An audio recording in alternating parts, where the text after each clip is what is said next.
Los 8 primos recibieron llaves idénticas. 7 no desbloquearon nada. El mío abrió una caja de seguridad que mi abuela había mantenido en secreto durante 31 años. Estaba parado en el estacionamiento de Meridian Trust Bank un martes por la mañana de octubre sosteniendo una pequeña llave de latón que se sentía más pesada de lo que debería. Mi nombre es Eleanor Ashcombe y 3 semanas antes había enterrado a mi abuela Vivian Prescott en el mismo cementerio donde ella había enterrado a mi abuelo 40 años antes. En la lectura de su testamento, a los 8 nietos nos habían entregado llaves de latón idénticas en sobres blancos idénticos. Cada uno sellado con la misma instrucción: vaya a Meridian Trust, solicite la casilla 214. Asumimos que era una broma o, peor aún, un acto final de la famosa imprevisibilidad de Vivian. Mi primo Bradley Whitcomb se había reído de ello mientras tomaba un café seguro de que la caja estaría vacía o llena con nada más que una nota que nos recordaba que fuéramos amables unos con otros. Él estaba equivocado. También lo estaban todos los demás. Solo mi llave giró en la cerradura.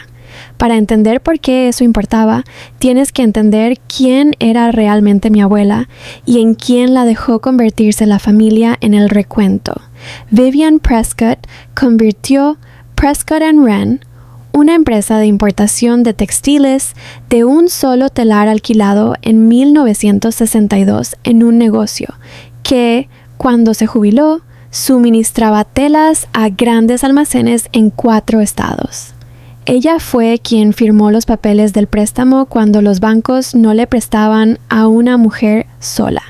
Ella fue quien trabajó el piso ella misma durante los primeros 6 años y durante la mayor parte de mi infancia fue a quien todos en la familia se resintieron en silencio, porque nunca dejó que nadie olvidara cuánto se había sacrificado para construir algo que sobreviviera a su matrimonio, sus amistades y eventualmente su salud. Lo que no sabía, lo que ninguno de nosotros sabía, era que mi tío Desmond Prescott, su único hijo y el hombre que heredó la participación mayoritaria en la compañía después de su jubilación, había pasado la mayor parte de 11 años desmantelando silenciosamente todo lo que construyó mientras le decía al resto de la familia que simplemente había perdido el contacto. Reestructuró contratos. Vendió 2 de las 3 fábricas originales citando modernización. Trajo a un socio comercial llamado Curtis Holloway, un hombre que ninguno de nosotros había conocido antes del funeral de Vivian, que de repente tenía una participación del 20% en una empresa en la que ninguno de nosotros sabía que había invertido. Pequeñas cosas al principio. Una factura de envío faltante aquí, un contrato de proveedor renegociado sin la aprobación de la junta allí, un nombre, Holloway, que seguía apareciendo en las conversaciones a las que Desmond pensaba que nadie más le estaba prestando atención. Vivian se dio cuenta. Ella siempre se dio cuenta. Ella nunca dijo nada. Ni a Desmond, ni a la familia, ni siquiera más tarde aprendería a su propio abogado hasta los 2 últimos años de su vida. En cambio, comenzó a escribir a mano alzada en una serie de diarios de cuero que guardaba en un cajón que a nadie se le ocurrió buscar, porque nadie imaginaba que una mujer de unos 80 años estaba construyendo silenciosamente un expediente contra su propio hijo.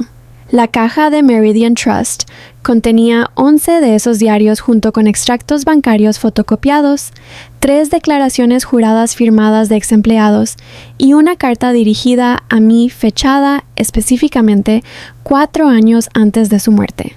En él, explicó que había observado a cada uno de sus 8 nietos durante años, esperando a ver cuál haría las preguntas correctas en lugar de aceptar las respuestas fáciles que Desmond ofrecía. Ella me había elegido no porque fuera su favorita, escribió, sino porque era la única que había preguntado en Acción de Gracias 3 años antes por qué el molino de Meridian Street se había oscurecido. Todos los demás habían dejado caer la pregunta. No lo había hecho. No me enfrenté a nadie de inmediato. Quiero ser honesto al respecto porque hay una versión de esta historia en la que irrumpo en la oficina de Desmond con los diarios bajo el brazo y exijo respuestas. Y esa versión no habría logrado nada excepto darle tiempo para destruir lo que quedaba del rastro de papel. En cambio, pasé 4 meses haciendo algo más silencioso. Contraté a una contadora forense llamada Priya Malhotra, una mujer recomendada por una amiga de la Facultad de Derecho. Y juntos hicimos referencias cruzadas de cada figura en los diarios de Vivian, con las presentaciones públicas de la compañía y los registros privados que Vivian había fotocopiado a lo largo de los años. Nos reuníamos en la oficina de Priya después de horas 2 veces por semana revisando cajas de papel como si estuviéramos armando un rompecabezas que nadie más sabía que existía.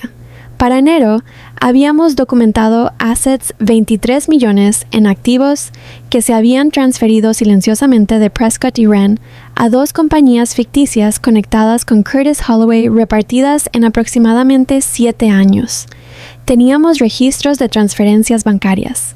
Teníamos 2 ex empleados dispuestos a dejar constancia de los contratos que les habían dicho que tuvieran una fecha anterior. Todavía no me moví. Desmond estaba en medio de finalizar la venta de la fábrica restante de la compañía a un comprador regional, un acuerdo que una vez firmado desencadenaría una auditoría financiera obligatoria como condición para la venta. Esperé esa cláusula de auditoría porque entendí algo que Desmond no entendió. En el momento en que los auditores abran los libros bajo obligación contractual, mi evidencia no parecería la acusación de una sobrina descontenta. Parecería una confirmación de lo que ya estaba encontrando una auditoría independiente. Paciencia no es lo mismo que vacilación. Simplemente había aprendido al mirar los diarios de mi abuela que el tiempo es la única arma con la que no se puede discutir. La venta cerró un viernes de marzo. La auditoría comenzó el lunes siguiente. Para el miércoles, estaba sentado frente a los miembros restantes de la junta directiva de la compañía, Priya a mi lado con una carpeta de 2 pulgadas de grosor, exponiendo 11 años de robo silenciosamente documentado en un lenguaje que ni el miembro de la junta más comprensivo podía descartar. En 6 semanas, las empresas ficticias de Curtis Holloway fueron nombradas en una demanda civil. Dentro de 8, Desmond fue destituido como accionista mayoritario pendiente de litigio, y 2 de los empleados plantados que había contratado a lo largo de los años, un gerente de almacén llamado Corey Standish y una contadora llamada Renata Fields, a quienes la investigación de Priya mostró que habían ayudado a falsificar al menos 4 facturas, fueron despedidos sin indemnización. Desmond apareció en mi apartamento 2 días después de la votación de la junta. Él no llamó primero. Se paró en la puerta de mi casa con un abrigo que todavía olía a oficina, y por un momento casi no reconocí al hombre frente a mí como el tío que solía arreglar la cadena de mi bicicleta cuando tenía 9 años. «No tienes idea de lo que has hecho», dijo, con la voz entrecortada entre la furia y algo más parecido al dolor. «Construí la mitad de esa compañía de nuevo. Salvé trabajos que tu abuela habría recortado». Le dije con calma que había leído 11 años de su letra y que ni una sola vez había escrito que quería salvarla. Se suavizó entonces, la forma en que lo hace la gente cuando las amenazas dejan de funcionar. «Ella me habría perdonado», dijo en voz baja. «Ella siempre me perdonó». Lo miré por un largo momento antes de responder. «Ella te perdonó cada vez antes de esta. Por eso exactamente dejó de decírtelo cuando notó cosas. Ella simplemente comenzó a escribirlos en su lugar». Cerré la puerta. No volvió a llamar. Las demandas contra Holloway se resolvieron dentro del año. La mayoría de los $2.233 millones se recuperaron a través de cuentas congeladas y liquidación forzada de activos. Las propias amenazas legales de Desmond contra mí, una orden judicial que su abogado planteó para mantener los diarios fuera de los tribunales, no llegaron a ninguna parte una vez que la contabilidad forense corroboró todas las cifras que Vivian había escrito a mano. 2 meses después del acuerdo, me envió una carta. No una disculpa exactamente, sino un reconocimiento de que había dejado que la compañía se convirtiera en algo que su madre no habría reconocido, y que finalmente entendió por qué ella había dejado de confiar en él mucho antes de dejar de hablarle por completo. No deshizo nada, pero guardé la carta de todos modos. Reconstruimos lentamente. La junta incorporó a una nueva líder de operaciones, una mujer llamada Odette Marchetti, que había dirigido la logística de suministros para un competidor durante 15 años. Y en un año, la fábrica restante de Prescott y Wren estaba operando con una producción más alta de la que había tenido en más de una década.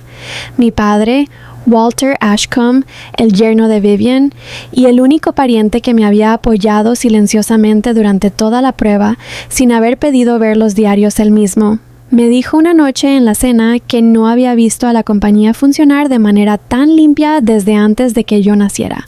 No lo dijo como un cumplido, lo dijo como alivio. Un año después del funeral de Vivian, la familia se reunió nuevamente. Esta vez no para la lectura de un testamento, sino para la reapertura del molino Meridian Street, restaurado y funcionando con su nombre original.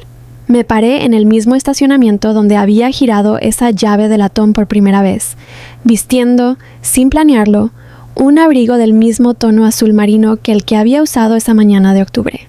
Alguien había enmarcado una de las fotografías de Vivian cerca de la entrada, tomada décadas antes, de ella parada frente a ese mismo edificio, con las mangas arremangadas. Pensé en las 7 llaves que no abrían nada y en la que lo abría todo, y comprendí, finalmente, que ella no nos había dejado una prueba de suerte. Ella nos había dejado una prueba de atención. Yo era el único que lo había estado pagando. Y por primera vez desde que murió, parada allí frente a todo lo que había construido y todo por lo que había luchado para salvar, sentí que finalmente le había dado una respuesta que valía la pena los años que había pasado esperando una.